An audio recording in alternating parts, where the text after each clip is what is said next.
श्री राधे। आज फिर हाजिर हूँ मैं राजेंद्र शर्मा। आज चर्चा में कर्मण्येवाद का रस्ते मां फलेषु, बहुत गहरा अर्थ है इस श्लोक का। ईश्वर ने 6 चीजें अपने पास रखी: लाभ, हानि, जीवन, मरण, यश, अपयश, प्रभुहात। ये 6 चीजें भगवान ने अपने पास रखी। ठीक, जीवन का किसी को पता नहीं, मौत का किसी को, लाभ, हानि, जीवन, मरण, यश, अपयश, प्रभुहात। अब क्या है कि प्रयास तो आपके हाथ में है, कार्य में निरंतरता आपके हाथ में है, कठिन परिश्रम भी आपके हाथ में है, लेकिन फल आपके हाथ में नहीं। और ये बहुत अच्छी चीज़ करी है भगवान ने, फल आपके हाथ में नहीं दिया। लेकिन ये बात जरूर है कि अगर आप कर्म करोगे तो फल मिलेगा ही मिलेगा। पहली बात, आज युवाओं के साथ समस्याएं हैं, लोगों के साथ समस्याएं हैं, क्योंकि वो फल की इच्छा पहले कर ले, इसलिए जीवन में वो आगे बढ़ने से भी रुकते हैं। हमने देखा होगा ना कि किसी इस्पात का या कार्य का शुभारंभ करने से पहले वो ये सोच रखते ये चलेगा नहीं चलेगा, ये काम करूं या ना करूं, यहाँ जाऊं या ना जाऊं, ये खरीदूं या ना खरीदूं, ये शंकाएं विशंकाएं आती हैं। इसलिए प्रभु ने कहा है कि कर्मण्येवाद का रास्ता, कर्म करो, अच्छा कर्म करो। आपकी आत्मा आपको बताती है, आपका भगवान आपके साथ है, निडर होके काम करो, भय पास में भी ना फटके, निडर होना है आपको और कार्य शुरू कर देना है। और फिर देखिए, शीघ्र कीजिए कार्य का, आपको सफलता निश्चित मिलेगी।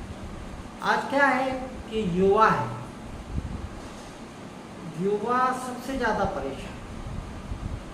अब मैंने अभी ये कोई एग्ज़ाम वगैरह पेपर लीक वगैरह हुआ था, तो उसमें एक बच्ची के कुछ कम नंबर आ गए, जबकि इंटेलिजेंट थी वो, अच्छे मार्क्स उसके आते थे, लेकिन एकदम उसके मार्क्स आ गए 6। तो हालांकि गलती उन लोगों की होगी, लेकिन वो धैर्य नहीं रख पाई और उसने लेके सुसाइड कर दिया, मर गई। तो ये चीज़ जो है ना, ये आपको सही ज्ञान नहीं होने की वजह से होता है।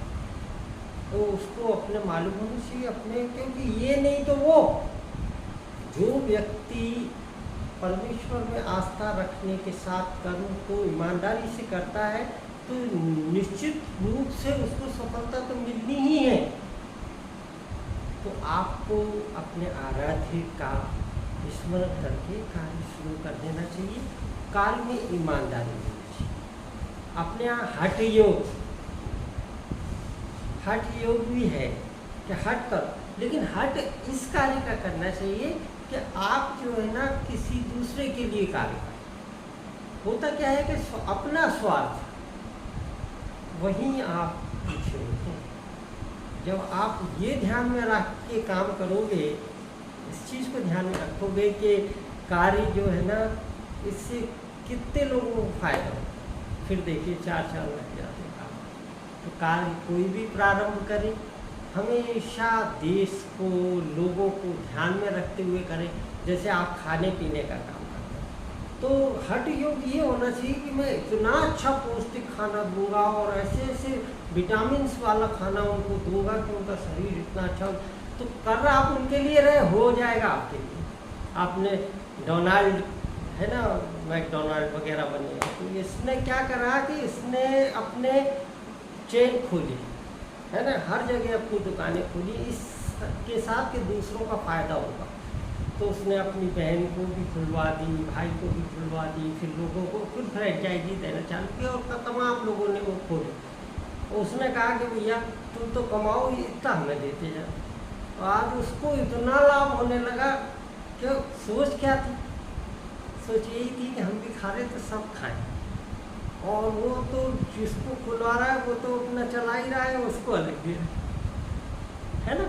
लेकिन भावना क्या थी, है ना।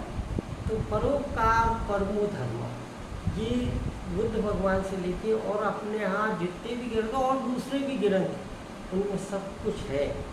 अगर आप ईमानदारी रख के तो देखो, डरता है यार, अरे यार कौन पूछेगा, रख लो, नहीं, ऐसा नहीं है। आपको फिर उतनी ही सफलता मिलेगी कि पेट भरने लायक, और उसमें भी एक टैग चिपका रहेगा बेईमानी। अरे ईमानदारी से आगे बढ़ के तो देखो, अगर कुछ ग्रंथ कह रहे हैं, कुछ साधु लोग कह रहे हैं, कुछ समझा रहे हैं, तो उसमें कुछ कारण तो होगा। तो एक कदम आगे बढ़ा के देखो। हाँ, एक पत्थर तो उछालो यारो, आसमान पे कहते छेद नहीं हो सकता, होगा। परमेश्वर हमेशा कहने रहना चाहिए। आज के लिए इतना ही। मैं राजेंद्र शर्मा, कल फिर हाजिर हूँ। नमस्कार।